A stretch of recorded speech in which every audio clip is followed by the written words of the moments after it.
Os destaques da semana entre os julgamentos do plenário do Supremo Tribunal Federal você confere aqui na TV Justiça. É o Plenárias que está começando.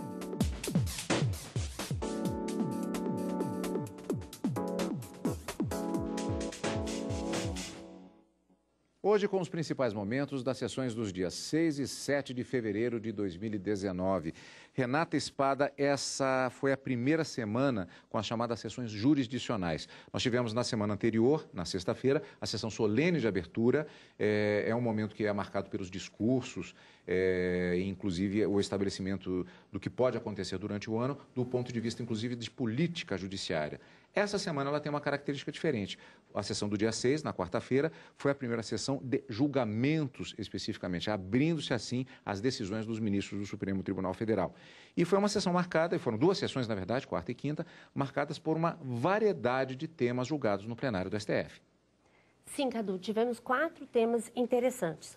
Máfia do carvão, necessidade de degravação telefônica na íntegra, prazo em dobro para a Fazenda Pública recorrer e também a inconstitucionalidade de lei estadual do Rio de Janeiro, que dá uma proteção maior ao consumidor, obrigando a fornecimento de dados de prestadores de empresas de telecomunicação. Assuntos relevantes que serão importantes para os futuros recursos. E que nós vamos ver agora, Renata, no nosso na primeira edição do ano já, portanto, com o nosso programa Plenárias, nas expectativas sobre as decisões dos ministros nos principais momentos das sessões plenárias do STF. O plenário do Supremo Tribunal Federal, vamos para a sessão da quarta-feira, retomou exatamente, naquele momento, o julgamento de recurso sobre degravações de conversas telefônicas interceptadas. A descrição na íntegra dessas conversas é prevista em lei. Antes de rever o julgamento no plenário, nós vamos conferir mais detalhes a respeito do tema na reportagem. O Supremo Tribunal Federal determinou por maioria, em 2013, que a degravação de conversas telefônicas interceptadas deve ser na íntegra para garantir a validade das provas. O Ministério Público considera inviável a transcrição integral. O acesso a esse material em forma de áudio inviabiliza humanamente o trabalho do profissional. Então, essa degravação facilitaria aí a acusação, a própria defesa e o magistrado ao julgar. Mas também é interessante de que o Ministério Público acredita que é necessária a degravação apenas daquilo que vai ser utilizado no processo. E a defesa acredita a necessidade da degravação integral para manter a fidedignidade. O processo se refere à ação penal 508 contra um político acusado pelo Ministério Público Federal de cometer crimes contra a administração geral, prevaricação, corrupção e fraude em licitação. O advogado do réu defende que o assunto não deve ser discutido novamente porque já transitou em julgado. E nesta quarta-feira, na primeira sessão jurisdicional do plenário, ou seja, de julgamentos de 2019, o tema da interceptação telefônica, ele voltou ao plenário do STF. Os ministros reafirmaram que não é obrigatória a transcrição integral de interceptação telefônica no julgamento sobre o tema que vimos agora na reportagem. Alterou-se, assim, a decisão, mantendo-se a jurisprudência anterior do Supremo Tribunal Federal. Nesta sessão, também negaram recurso do ex-deputado federal Bernardo de Vasconcelos, acusado de envolvimento na máfia do carvão. O Ministério Público Federal recorreu ao Supremo contra o texto da ementa de uma decisão que garantiu ao ex-deputado federal Sebastião Bala Rocha a degravação integral de interceptações telefônicas. O grampo foi feito durante a ação penal que o ex-parlamentar responde por suposta prática de crimes de corrupção e formação de quadrilha. O ministro Marco Aurélio negou o pedido e foi acompanhado pelos ministros Ricardo Lewandowski, Celso de Mello e Dias Toffoli. Constatei, presidente, mediante exame dos votos proferidos, mediante exame do entendimento prevalecente, a inexistência de qualquer erro. Como não vislumbro nenhum erro, nenhuma ambiguidade, Sua Excelência simplesmente transcreveu o que consta no artigo 6º, parágrafo 1º da Lei 9.296, eu acompanho Sua Excelência. No contexto que estamos a examinar, o eminente relator, com o beneplácito da Corte, entendeu indispensável exigir-se essa reprodução integral. No caso concreto, o relator determinou a transcrição, o Ministério Público se insurgiu contra a transcrição. Então, no caso concreto, o que ficou consignado? Que era essencial a transcrição. E a maioria, sim, o determinou.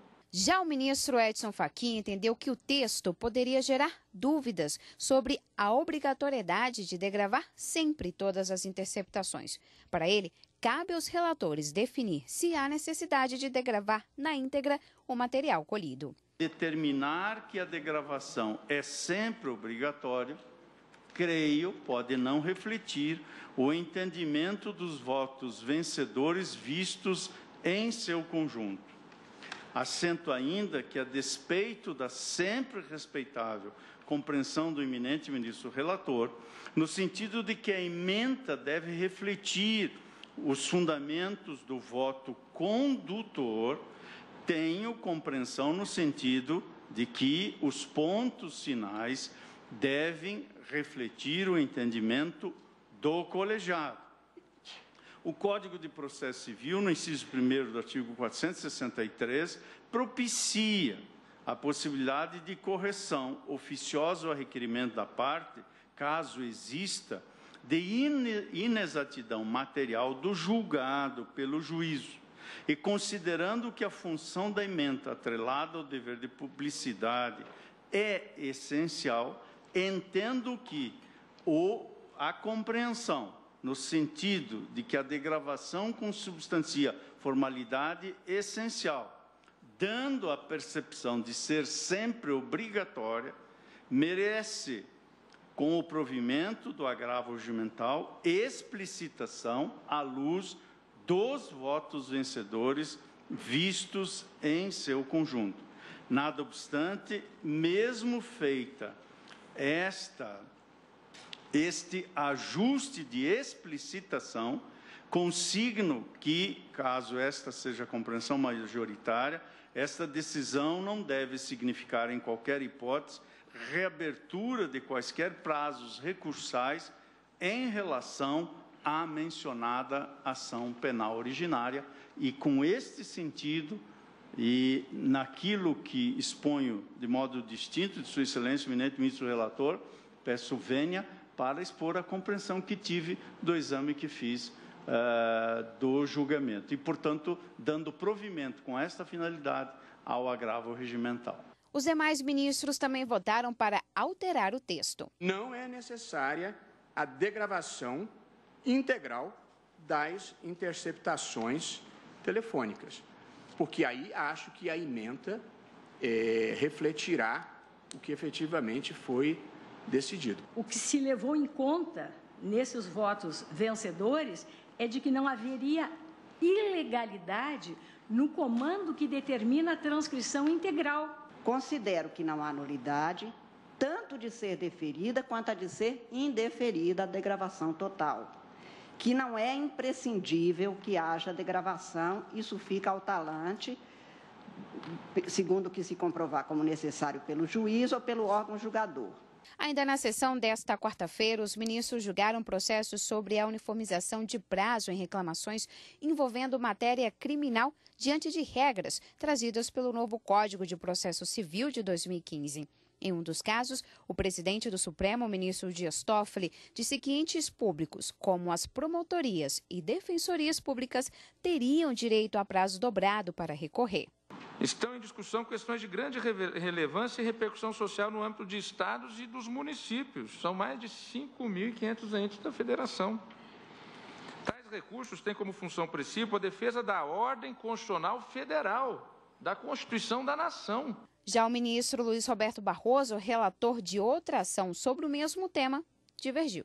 O processo brasileiro já é tão prolongado, nós já temos uma cultura de procrastinação que precisamos enfrentar, de modo que eu, pedindo todas as vênias a Vossa Excelência, eu estou aqui mantendo a jurisprudência no sentido de que, em processo objetivo, não se contam em dobro os prazos da Fazenda Pública. Bom, então vamos verificar aqui, com relação particularmente, eu gostaria de chamar a atenção, Renata, a questão justamente das degravações. Porque há uma situação curiosa aqui, que foi o seguinte, foi modificada a decisão, portanto, por aquela decisão. Houve uma decisão anterior, de 2013, que o ministro Marco Aurélio, que era o relator da ação, salvo engano, e que ele considerou que deveria haver a transcrição integral. Só que a jurisprudência do Supremo, e o Ministério Público reparou nisso, ele entrou justamente com o recurso, alegando a inviabilidade, como vimos na reportagem, de se ter toda essa transcrição feita em um processo. São milhares de horas de gravação, muitas vezes. E a jurisprudência anterior do Supremo, ela previa que não precisava essa degravação integral. Ou seja, se restaurou a jurisprudência do Supremo, o entendimento do Supremo, alterando essa ação. Foi isso que aconteceu? O STF negou o provimento ao recurso apresentado pela defesa, reafirmando a jurisprudência já pacificada no tribunal. Ou seja, não é necessário que sejam degravados todos os áudios colhidos durante a investigação criminal, tendo em vista que nem todos os assuntos são interessantes para o processo. Então, o Ministério Público, ele separa aquilo que ele entende que é relevante e transcreve para o papel para que seja oferecida uma denúncia, como foi o caso. Lembrando que o presente processo trata-se de acusações criminosas de ex-deputado federal, onde há suposições de práticas ilícitas e também fraude em licitações. O STF reafirma o trabalho do Ministério Público, o que é uma grande segurança para a sociedade e para as investigações criminosas. Pois, esses foram destaques da sessão plenária da quarta-feira. E lembrando que nós temos também ainda outros momentos da sessão plenária da quarta-feira que nós vamos conferir ainda hoje, nessa edição do Plenárias. Você vai ver isso no próximo bloco. E vai ver também a sessão plenária desta quinta-feira no plenário do Supremo Tribunal Federal.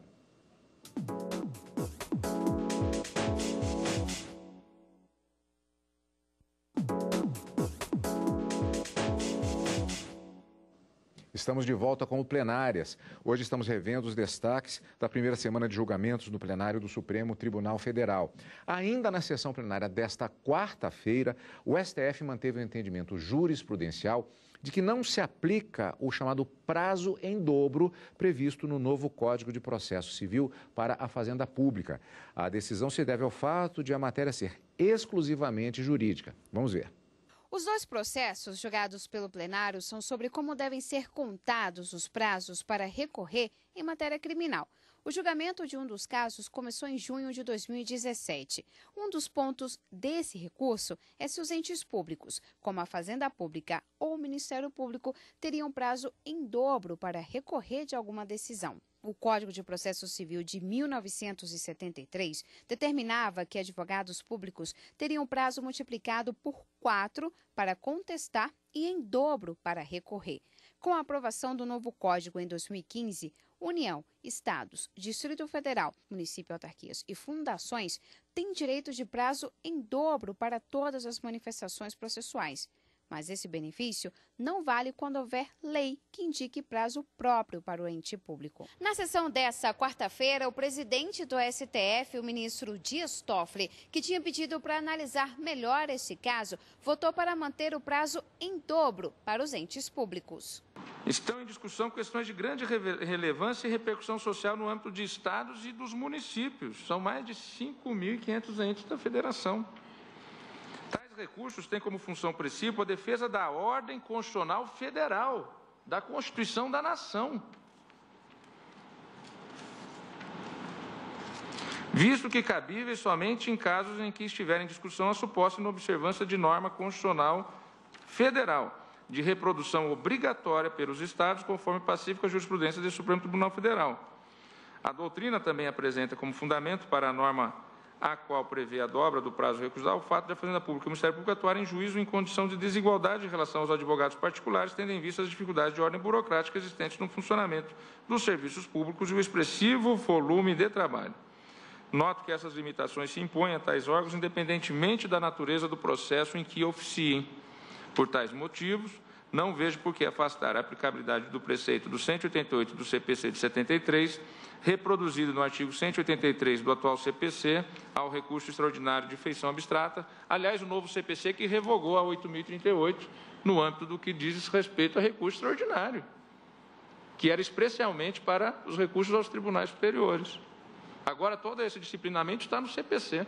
O ministro Luiz Roberto Barroso, relator de um outro processo sobre o mesmo tema, divergiu. O processo brasileiro já é tão prolongado, nós já temos uma cultura de procrastinação que precisamos enfrentar, de modo que eu pedindo todas as vênias a Vossa Excelência eu estou aqui mantendo a jurisprudência no sentido de que, em processo objetivo, não se contam em dobro os prazos da Fazenda Pública e, por via de consequência, eu estou negando o provimento no meu caso, que é a medida cautelar na ação direta de inconstitucionalidade 5814 de Roraima, e no de Vossa Excelência, ministro Dias Toffoli, eu igualmente estou desprovendo o agravo regimental, pedindo todas as vênias a Vossa Excelência.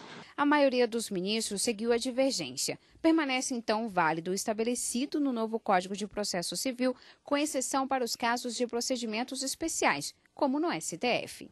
Essa prerrogativa, esse tratamento diferenciado para a advocacia pública nesse caso, diz respeito, e como diz a conjugação do artigo 182 com 183, para defesa dos interesses públicos da União, Estados e Distrito Federal, mas os interesses aqui subjetivos. Entendo que o tratamento isonômico em matéria de controle concentrado, de uma parte, me parece consentâneo com a orientação jurisprudencial de numerosos precedentes desta Corte, como, por outro lado, é também uma decorrência de um eixo fundamental do texto constitucional, que é o princípio republicano. Como é matéria só jurídica, neste caso não haveria a necessidade desse trâmite diferenciado de aquisição de informações para se fazer, por exemplo, o recurso.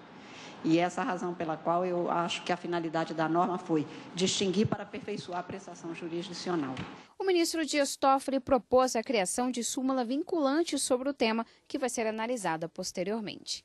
Pois é, essa intenção do ministro Dias Toffoli de apresentar uma súmula posteriormente reflete exatamente a importância do tema do ponto de vista, inclusive, processual e, como o próprio ministro falou, a respeito de tantas instituições que são afetadas justamente por essa questão do chamado prazo em dobro. E por que existe esse prazo em dobro, Nata? Isso. Perfeito, Cadu. Essa prerrogativa, ela foi sedimentada no nosso novo Código de Processo Civil, no artigo 183, e é muito importante. E o plenário reconheceu essa importância, mas não para o caso em questão.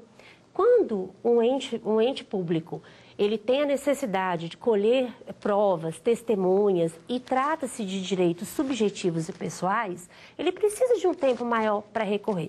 Mas, como bem ressaltou a ministra Carmen Lúcia, quando trata-se apenas de uma afronta à Constituição, esse prazo ele apenas geraria uma morosidade maior de todos os recursos que aguardam entendimento dos nossos ministros. Ressaltando que, na fala final, o ministro Dias Toffoli demonstrou a preocupação em dar espaço para outros julgamentos, para outros temas que aguardam entendimento dos nossos ministros.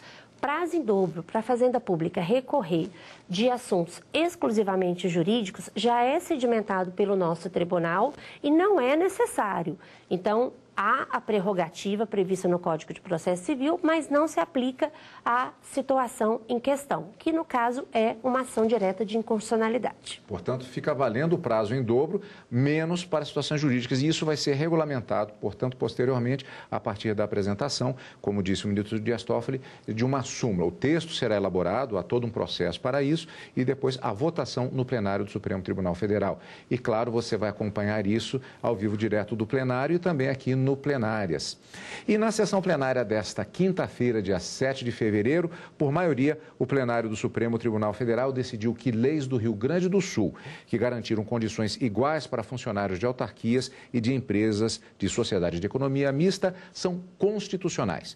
Os ministros também entenderam que as empresas prestadoras de serviços do Rio de Janeiro têm que informar, sim, dados de funcionários que vão à Casa de Consumidores.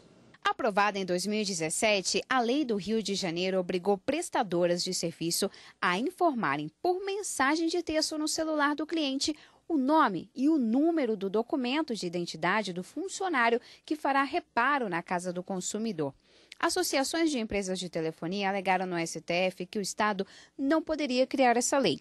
Já o Estado diz que a norma é para proteger a população. O legislador estadual limitou-se a prover uma proteção complementar ao consumidor dirigida a diversas modalidades de prestação de serviço no seu âmbito territorial. Os ministros Dias Toffoli e Alexandre de Moraes disseram que o trecho da lei que traz essa obrigação é inconstitucional.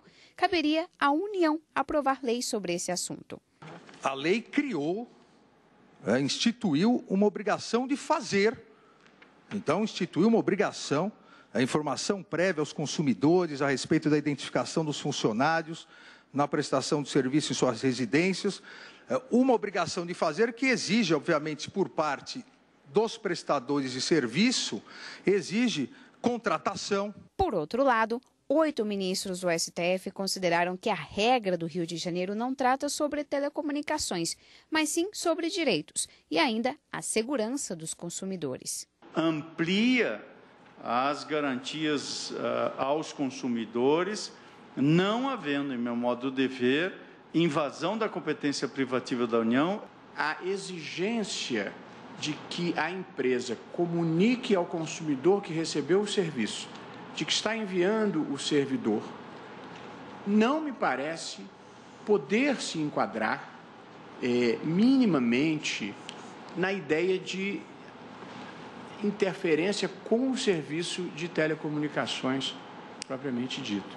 Se nós formos analisar a história desses assaltos à residência, curiosamente nós vamos verificar 3 fatos recorrentes. Primeiro, os assaltos à residência ocorrem por pessoas disfarçadas de funcionários da NET. Os assaltos à residência ocorrem por pessoas disfarçadas de funcionários das empresas de telefonia. E o mais sofisticado é o assalto que ocorre pela observação dos hábitos e costumes dos moradores de condomínio, em que uma pessoa se passa por aquele morador. O que se pretende regular, disciplinar, é a realização de reparo ou a prestação de serviços nas residências ou nas sedes de seus consumidores.